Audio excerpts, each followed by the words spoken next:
UbiCab Driver application-д жолоочоор хэрхэн бүртгүүлэх вэ? Жолооч та UbiCab Driver application дээрээ дарж ороод нэвтрэх болон шинээр бүртгүүлэх гэсэн хэсгээ шинээр бүртгүүлэх гэсэн хэсгээр дарж орно. Үүний дараа өөрийнхөө UbiCab-д явах бүртгэлтэй утасны дугаараа бичиж оруулна. Утасны дугаараа оруулсны дараа нууц үг зохиох хэсэг гарч ирэх бөгөөд та UbiCab Driver application цаашдаа нэвтэрж орох нууц үгээ бичиж оруулна. Нууц үгээ бичсний дараа нууц үг давтах гэсэн хэсгээр та өөрийн бичсэн нууц үгээ дахиж давтаж бичснээр энэ нь баталгаажаад үргэлжлүүлэх товч идэвхжих юм. Үргэлжлүүлэх товчон дээр дарснаар утсан дээр баталгаажуулах 6 ортой код мессежээр ирнэ.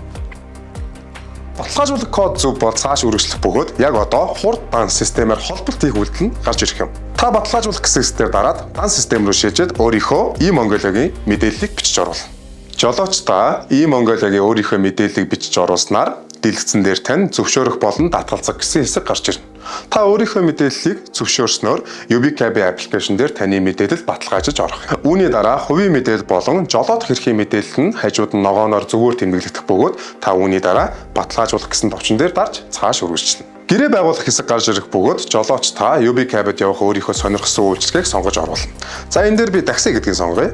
Такси гэдгийг сонгож орсны дараа миний иргэний үлэх болон жолооны үлэх гэсэн шаардлагатай мэдээллүүд одоо зөвлөгдсөн байна. Яагаад гэвэл би сая дан системийг ашиглан e-Mongolia-гаар мэдээлэлээ баталгаажуулсан. Харин одоо тээврийн эрсдэл болон C зураг гэсэн хэсгийг заавал дарж оруулна. Тээврийн эрсдэл дээр дарснаар та өөрийн нэр дээрх машиныг бүртгүүлэх, өөр хүний нэр дээрх машиныг бүртгүүлэх гэсэн хоёр сонголт гарч ирэх бөгөөд хэрэв тээврийн эрсдлийн мэдээлэл таны нэр дээр байх юм бол та өөрийн нэр дээрх автомашиныг бүртгүүлэх гэдгийг сонгож оруулна. Ингэснээр машины улсын дугаарыг бичиж оруулах хэсэг гарч ирэх бөгөөд та өөрийнхөө тээврийн эрсдлийн мэдээллийг энэ дээр бичиж оруулна.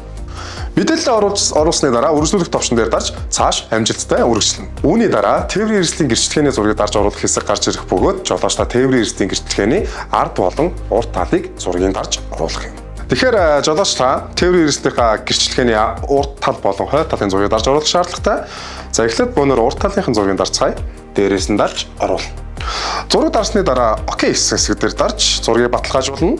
За тэгээд зургийнхаа та харагдаж буй байршлыг зөв чиглэлтэй болгон хэмжээг нь тохируулад баруун дээд байрлах зөв товчлуур дээр дарж зургийг баталгаажуулна.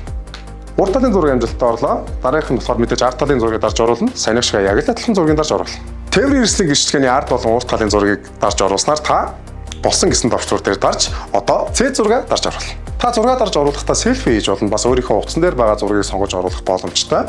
За жишээ нь тухайн зураг нь хэрэглэгчид харагддаг учраас хэрэглэгчид харагдах боломжтой өөрийн одоо дээд засгийн зургийг дарж оруулна. За жишээ нь би одоо өөрийнхөө зургийг дараад оруулчихъя.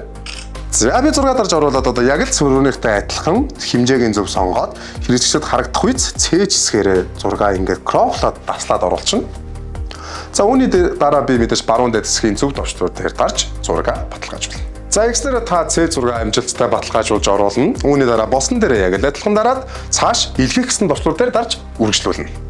За ингээ миний мэдээлэл амжилттай цааш илгээгдлээ. Одоо би өөрийнхөө явах гэж буй үйлчлэгээнийхээ хэсгийг сонгоно. Энэ удаа би такси гэдгээ сонгоод гэрээ байгуулах гэсэн хэсгээр дарна. Гэрээ байгуулах гэсэн хэсгээр дарснаар гэрээний үйлчлэгээний нөхцөл танд харагдах бөгөөд та гэрээтэй танилцаад зөвшөөрж өгнө гэсэн товчлуур дээр дараад гарын үсгээ зурна. За та тэлсэн дээр өөрийнхөө хуруугаар мэдээж гарын үсгээ зурж оруулна. Гарын үсгээ зурснараа баталгаажуулах гэсэн хэсгээр дарж өөрийнхөө мэдээллийг амжилттай баталгаажуулна. Өөрийнхөө мэдээллийг амжилттай баталгаажуулсныхаа дараа үйлчлэгээ нээх товчлуур дээр дарж таны үйлчлэгээ амжилттай нэгдэж байгаамаа. Үүний дараа байршил заагчийг асах гэсэн хэсэг гарч ирэх бөгөөд жолооч та Android утастай бол үргэлж зөвшөөрөх гэсэн хэсгийг сонгож оруулна. За тэгээ үүний дараа болохоор Yellow Card-а идэвхжүүлэх гэсэн хэсэг гарч ирнэ. Та энэ дээр идэвхжүүлэх товчлуур дээр дараад өөрийнхөө эргээсийн дугаарын сүүлийн дүрийг бичиж оруулна. Үүний дараа Yellow Card-ийн гүйлгээний PIN кодыг зохионо гэсэн хэсэг гарч ирнэ. Та тэгэхээр цаашдаа өөрийнхөө ашиглах дөрвөн оронтой кодыг зохиож оруулна.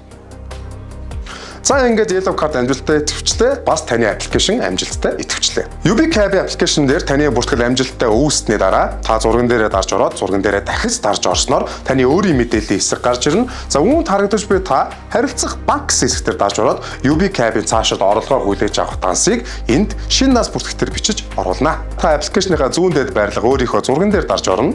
Зурган дээр дарсны дараа доош гүйлгэх юм бол тусламж гэсэн хэсэг гарч ирнэ. Тусламж дээр дарснаар UbiCab-ийн help гэсэн гарч ирэх бөгөөд та UbiCab-ийн help гэснээс өөрт хэрэгтэй бүхий л мэдээлэл болон заавар видео бичлэгүүдийг үзээрэй.